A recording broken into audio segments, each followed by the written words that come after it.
Hello and welcome to The Hop, a marketing podcast. I'm your host, Matt Taylor Farrington, and the owner of Purple Bunny Marketing. And today I am joined by one of our content specialists, Martin, who works in our team. And we're going to talk about emails and open rates. So welcome to the podcast, Martin. Thanks for coming along. My pleasure.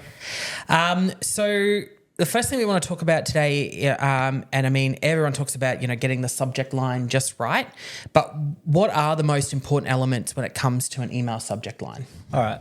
So with subject lines, right, most important element is that it must pose a question inside of the reader's mind, and it must imply that the answer is in the email. Yes. So the more interesting the question is, the more likely they are to open. Yep. And so the way I like to evaluate my subject lines and the way I would recommend you and everyone else to evaluate it as well is by looking at the subject line and asking yourself, does this pose an interesting question inside of the reader's mind, and will they want to know the answer to it? Yes. Yeah, I agree. And I think obviously, having the right subject line will definitely improve your ability to get someone to actually want to open your email and improve those open rates, correct? Yeah. So, and I mean, there's all sorts of things you can use now, tools to help with subject lines as well. When you've got AI tech, obviously, again, we've spoken about AI before. You've got to make sure you read what it outputs. And, there's all sorts of prompts, and maybe down the line, Martin, we might work on developing maybe some tips and tricks for AI and how to get the best subject lines and things like that. Oh, easy.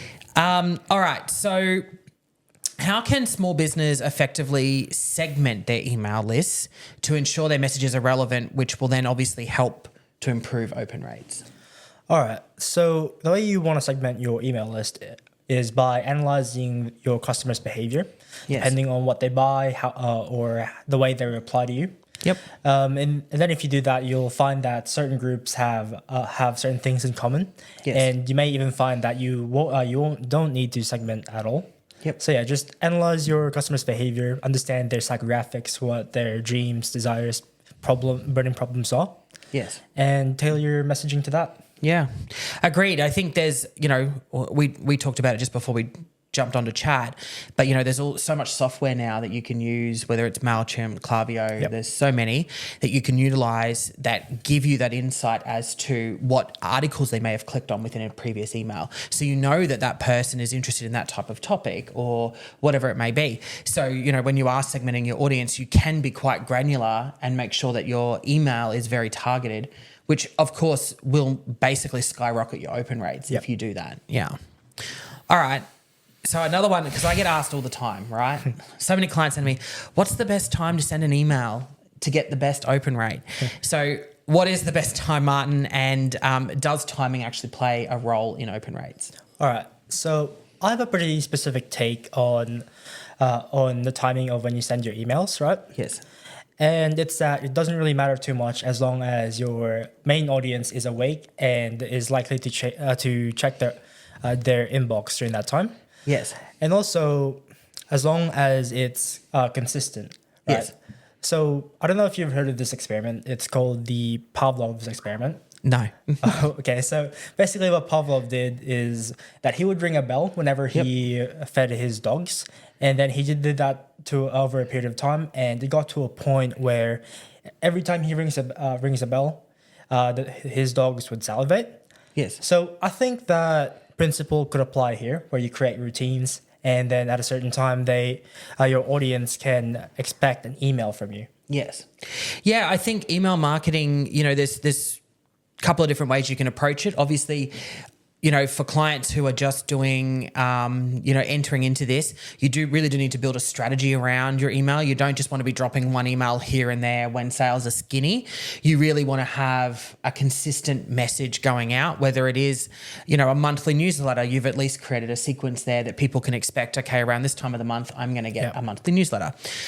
Or potentially, if you are selling products, you might be dropping a weekly email. You may be dropping a daily email, and and going back to timing in the day, the week, all that sort of stuff. Like you said, I mean, you got to talk to your demographic. You've got to talk to your audience. It's important, If I'm selling a game, for example, to gamers, I'm probably going to drop that email later in the evening when they're likely to be online and looking, versus if I'm selling something to, mums who are looking to buy, I'm probably going to drop that email earlier in the morning when they're first getting out of bed, having their morning coffee and scrolling their phone. They're probably going to potentially open and read the email while they've got no distractions from the kids, and doing all those things. Yeah. So, it really does come down to who are you trying to talk to and making sure that you're dropping it at the right time. Yep. So, all right. So how can we personalize email campaigns beyond just "Hi Martin" in the email? How can we personalize them further? All right. So the way you personalize it beyond just putting in their names in your subject lines is by actually making your offer and your emails closely related to your customer's personal situation. Yes. So you got to think about how well does your offer solve their burning problem or fulfill their desire. Yes. You don't just want to go, "Hey Matthew, did you Matthew the Matthew in their subject lines?" Yeah, I think it's also important, coming back to segmentation again. If you segment your database right, you could tailor your message to be, someone may have bought a specific product, right? So, me, I buy my Mac, you buy your Mac, we're both Apple people, but, it might be that I bought a certain Mac. So those people get a certain email because they bought that product. Hey, did you know about this advantage when you use this part of the software? Did you know about this? Yeah. Like, it's very tailored to me and it knows that I purchased this product. So the message, therefore, is more aligned to me, which is potentially going to make me want to open that email and read it. Yeah. So, all right, perfect. Now, final question. I'll let you out of the hot seat after that. Are there any specific tools or strategies that small businesses can use to attract and improve their open rates over time? All right. So there are plenty of email softwares out there. And I think that as long as you can use one, you can basically use all of them. Yes. It can be something as basic as MailChimp and Klaviyo. Those have pretty much everything you need to track your open rates and click-through rates. Yes.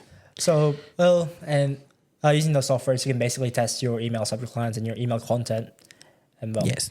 Yeah, they have, most of them these days now have built-in tools that will tell you a rating or a score or a ranking or whether it's going to perform based on your open rate. Obviously, we talked about it a little bit earlier in the podcast, but having AI help you with open rates. Like you could, with your subject line, to generate open rates. So you could actually, by theory, put your subject lines into ChatGPT or any of those softwares that you're using and help generate options for your subject lines that may improve your open rates, basically. Yeah, definitely. All right. Well, thank you for jumping on the podcast, Martin, to have a chat about open rates and how people can potentially improve their email marketing performance. Yep. Thanks for your time. Appreciate it. Oh, my pleasure. All right. Thanks for tuning into The Hub. Make sure that you subscribe via the links below to stay up to date with all the latest marketing trends.